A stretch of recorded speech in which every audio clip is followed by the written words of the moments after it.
July 9, 2026 San Francisco கலிபோர்னியால AI உடைய global head quarters இருக்கு. அந்த ஹெட் குவார்ட்டர்ஸ்ல நாம யூஸ் பண்ணக்கூடிய சாட் ஜிபிடி இருக்குல்ல, அதை வந்து எந்திரன் படத்துல சிட்டி ரோபோ வருதுல்ல, அதை இன்னும் கொஞ்சம் அப்கிரேட் பண்ண முடியுமா அப்படின்ற மாதிரி சாட் ஜிபிடியை அப்கிரேட் பண்றதுக்கு ஒரு வெர்ஷன் ஒன்று ட்ரை பண்றாங்க.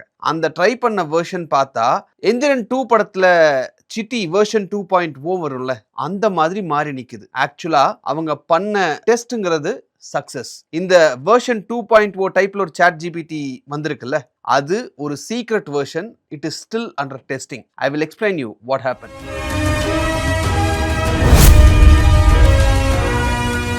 வணக்கம் நேர்களே, நம்ம சாட் ஜிபிடி யூஸ் பண்றோம்ல, தொடர்ந்து அதுல அப்டேட்ஸ் வந்துகிட்டே இருக்கு. அப்படி ஒரு அப்டேட் புதுசா ட்ரை பண்ணும்போது தான் சாட் ஜிபிடி, அதாவது ஓப்பன் ஏஐ உடைய ரிசர்ச்சர்ஸ் ஷாக் ஆகிற அளவுக்கு சாட் ஜிபிடி ஒரு வேலை பண்ணிருக்கு. ஓப்பன் ஏஐ உடைய சான் பிரான்சிஸ்கோ லேப்ல ஒரு எக்ஸ்பெரிமெண்ட் ஒன்று பண்ணி பார்க்கறாங்க. ஓப்பன் ஏஐ உடைய ரிசர்ச்சர்ஸ் ஒரு வர்ச்சுவல் ரூமை கிரியேட் பண்றாங்க. பிசிக்கல் ரூம் கிடையாது, கம்ப்யூட்டருக்குள்ளேயே ஒரு ஐசோலேட்டட் ஸ்பேஸ், ஒரு தனிப்பட்ட ஒரு இடம். அதை டெக்னிக்கலா அவங்க என்ன சொல்றாங்கன்னா எக்ஸ்ப்ளாய்ட் ஜிம் சாண்ட் பாக்ஸ் அப்படின்னு சொல்றாங்க. சாண்ட் பாக்ஸ் அப்படின்னா, இப்போ குழந்தைகளோட நம்ம விளையாடுறதுக்கு பீச்சுக்கு போனோம் அப்படின்னா நம்ம எல்லாம் பீச்ல அங்க இருக்கிற மண்ணில் விளையாடுவோம். அதை நம்ம வீட்டில் விளையாடணும் அப்படின்னா ஒரு பாக்ஸ் ஒன்று பண்ணி அதுல பீச்ல இருக்கிற மண்ணை கொண்டு வந்து கொட்டி அந்த பாக்ஸ்குள்ள உட்காந்து விளையாடுவோம்ல, அந்த பாக்ஸ் பேர் தான் சாண்ட் பாக்ஸ். உள்ளதான், அதாவது அந்த மண்ணில் விளையாடணும் அப்படின்னா நீங்க அந்த சாண்ட் பாக்ஸ்குள்ள போகணும். வெளியில வந்தா அந்த மண்ணில் விளையாட முடியாது. இதுதான் ஆக்சுவல் சிச்சுவேஷன். சோ அந்த டெஸ்டிங்காக ஒரு டிஜிட்டல் சாண்ட் பாக்ஸ் ஒன்று உருவாக்குறாங்க. இந்த சாண்ட் பாக்ஸ்குள்ள, அதாவது அந்த குறிப்பிட்ட அந்த இடத்துக்குள்ள இன்டர்நெட் கனெக்ஷன் கிடையாது, அவுட் சைடு வேர்ல்டுக்கு ஒரு துளி கூட ஆக்சஸ் கிடையாது, கம்ப்ளீட்லி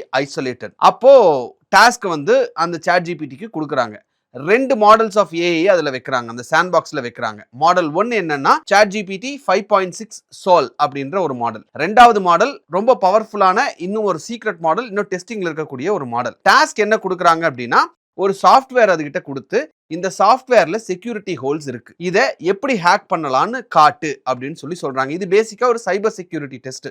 ஏன் இப்படி எல்லாம் டெஸ்ட் பண்றாங்க அப்படின்னா, நம்ம அந்த ஏஐ இன்னும் ஸ்மார்ட்டா எப்படி யூஸ் பண்ண முடியும் அப்படின்னு பாக்குறதா. சாஃப்ட்வேர் டெஸ்டிங்ல ஏஐ யூஸ் பண்ண முடியுமா அப்படின்னும் பாக்குறாங்க. சோ அதுக்காக தான் இந்த டெஸ்ட் அப்படிங்கிறது நடக்குது. ஏஐக்கு டாஸ்க் கொடுத்த உடனேயும் ஏஐ என்ன பண்ணுது, இங்க இருக்கிற இன்ஃபர்மேஷன், அதாவது அந்த சாண்ட் பாக்ஸ்குள்ள இருக்கிற இன்ஃபர்மேஷனை வச்சு இருக்கக்கூடிய ப்ராப்ளமை சால்வ் பண்ண முடியுமா அப்படின்னு பாக்குது.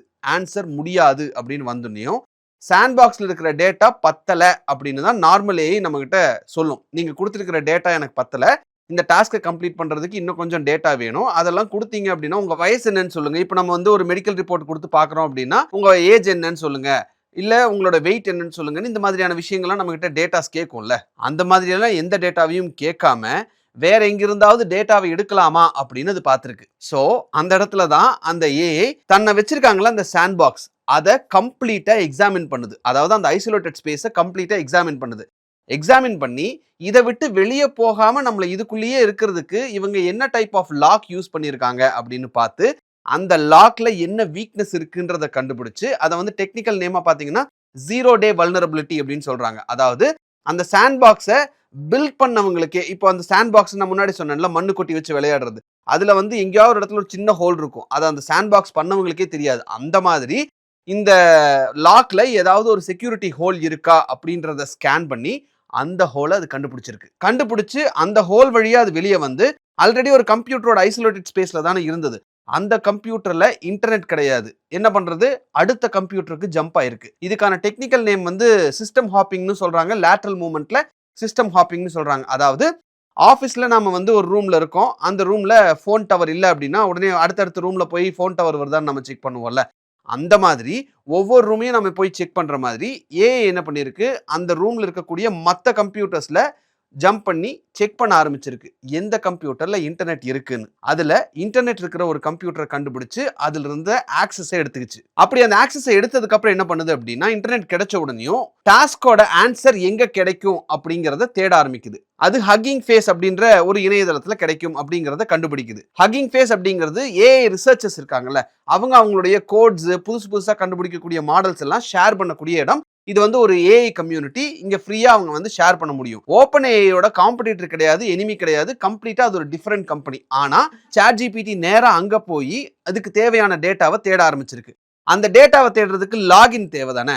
அப்படி இருக்கிறப்போ அது உள்ள லாகின் பண்ணி போறதுக்கு மாடல் லேப்ஸ் அப்படின்னு ஒரு கம்பெனி இருக்கு. அந்த கம்பெனியோட ஒரு கஸ்டமர் ஒரு கோடை எழுதியிருக்காரு. அந்த கோட்ல என்ன செக்யூரிட்டி மிஸ்டேக் இருக்கு அப்படிங்கறத கண்டுபிடிச்சு அதை எக்ஸ்ப்ளாய்ட் பண்ணி அந்த இதை வச்சு இந்த ஹக்கிங் ஃபேஸ் அப்படின்ற வெப்சைட்டுக்குள்ள இது லாகின் பண்ணி இதுக்கு தேவையான எல்லா டேட்டாவையும் எடுத்திருக்கு. ஸோ இதுல 3 கம்பெனிஸ் இன்வால்வ் ஆயிருக்கு. OpenAI ஒரு மாடலை டெஸ்ட் பண்றாங்க.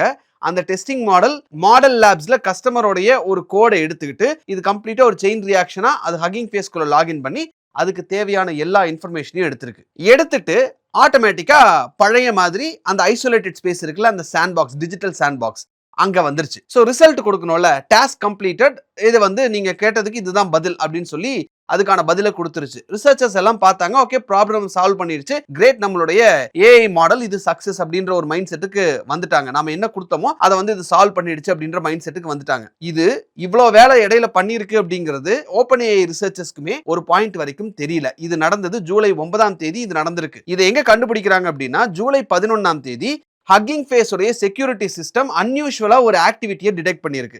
யாரோ நம்மளோட சிஸ்டம்குள்ள வந்துட்டும் போயிட்டு இருக்காங்க அப்படின்னு சொல்லி.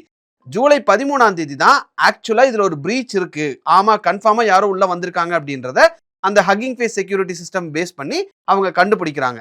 2 நாள் கழிச்சு ஹக்கிங் ஃபேஸோட கோஃபவுண்டர் தாமஸ் உல்ஃப் அப்படிங்கிறவரு வேர்ல்டு ஃபுல்லா இதை சொல்றாரு. இதை யாரோ எங்களுக்கு பிரீச் பண்ணியிருக்காங்க அப்படின்னு சொல்லி ஒரு விஷயத்த சொல்றாரு. இவங்களோட, அதாவது ஓப்பன்ஏஐயோட மாடல் தான் ஐசோலேட்டட் ஸ்பேஸ்ல வச்சது சிஸ்டம் ஹாப்பிங் பண்ணி இந்த ஹக்கிங் ஃபேஸ்க்குள்ள போய் அதுக்கு தேவையான டேட்டாவெல்லாம் எடுத்துட்டு வந்திருக்கு அப்படிங்கிறதையே அந்த ரிசர்ச்சர்ஸ்க்கு ஒரு வாரத்துக்கு அப்புறம் தான் தெரிஞ்சிருக்கு. அந்த ஒரு வாரமும் அந்த ChatGPT என்னென்ன டேட்டாஸ் எல்லாம் இவங்க கேட்கறாங்களோ, டெஸ்ட் பண்றதுக்கு என்னென்ன டேட்டாஸ் எல்லாம் கேட்கறாங்களோ அதை எல்லாத்தையும் அந்த ஹக்கிங் ஃபேஸோட வெப்சைட்ல இருந்து கம்ப்ளீட்டா அதுக்கான டேட்டாஸ் எல்லாம் எடுத்து ரிசல்ட்ஸா கொடுத்துக்கிட்டே இருந்திருக்கு. ஸோ இந்த ஆர்டிக்கலை நான் ஆக்சுவலா படிக்கும்போது உண்மையிலேயே ஒரு ஷாக் வந்தது. நம்ம எந்திரன் படம் பார்க்கும்போது அதை ஃபர்ஸ்ட் பார்ட்டை ஒரு சினிமாவா பார்க்க ஆரம்பிச்சோம். செகண்ட் பார்ட்ல சிட்டி வெர்ஷன் 2.0 அப்படின்னு வரும்போது அதுவும் நல்லா இருக்கு அப்படின்லாம் பார்க்க ஆரம்பிச்சோம். ஆனா இன்னைக்கு ஒரு சிட்டிக்கு நடுவுல தான் நம்ம வாழ்ந்துட்டு இருக்கோம் அப்படின்றப்ப இந்த ஆர்டிக்கலை படிக்கும்போது உண்மையிலேயே ஒரு ஷாக் வந்தது. அந்த ஷாக்கோடவே ஆக்சுவலா இது என்ன நடந்திருக்கு அப்படின்றத உங்ககிட்ட இங்க நான் சொல்லிட்டு இருக்கேன். சோ இந்த விஷயம் இதோட நிக்கும்னு நீங்க நினைக்கிறீங்களா? இது யூஎஸோட காங்கிரஸ் வரைக்கும் போயிருக்கு. இதுல அவங்க கில் ஸ்விட்ச் எல்லாம் கொண்டு வரணும் அப்படிங்கிற மாதிரியான டாக்ஸ் எல்லாம் போயிட்டு இருக்கு. கில் ஸ்விட்ச், அதாவது ஏஐக்கு கில் ஸ்விட்ச் எல்லாம் கொண்டு வர முடியாது. அப்படியே கொண்டு வரதுக்கு நம்ம ட்ரை பண்ணாலும் அது அந்த கில் ஸ்விட்சையும் தாண்டி அதை யூஸ் பண்ணாம வெளியில வர்றதுக்கு தான் அந்த ஏஐ பாக்குதுன்ற மாதிரியான விஷயங்கள்லாம் ரிப்போர்ட்ஸா வர்றதை நம்ம பார்க்க முடியுது. உண்மையிலேயே இது ஒரு ஷாக்கிங் ஃபேக்டர். நம்ம உலகத்துல நாம வாழ்ந்துட்டு இருக்கக்கூடிய இந்த நேரத்துல ஒரு விஷயம் நடந்துகிட்டு இருக்கு, கைமீறி போற மாதிரியான ஒரு சிச்சுவேஷன்ல இருக்கு அப்படிங்கிறது தான் ஆக்சுவலான உண்மையா இருக்கு. நாம ஈஸியா ஏஐ யூஸ் பண்ணிட்டு இருக்கோம் டெய்லியும். But over a period of time AI நம்மளை எப்படி எக்ஸ்ப்ளாய்ட் பண்ணும் அப்படிங்கிறதுக்கு இது ஒரு எக்ஸாம்பிள்னு தான் நம்ம எடுத்துக்க வேண்டியது இருக்கு. இந்த இன்ஃபர்மேஷன் உங்களுக்கு புதுசா இருக்குன்னு நீங்க நினைச்சீங்க அப்படின்னா இது ஸ்கூல் ஸ்டூடெண்ட்ஸ் அண்ட் காலேஜ் ஸ்டூடெண்ட்ஸ்க்கு தயவு செஞ்சு ஃபார்வர்ட் பண்ணுங்க. Let them know what is happening in the world. And இந்த வீடியோ உங்களுக்கு பிடிச்சிருந்தா இந்த வீடியோவை லைக் பண்ணுங்க, ஷேர் பண்ணுங்க, கமெண்ட் பண்ணுங்க, சப்ஸ்கிரைப் பண்ணுங்க. தேங்க்யூ.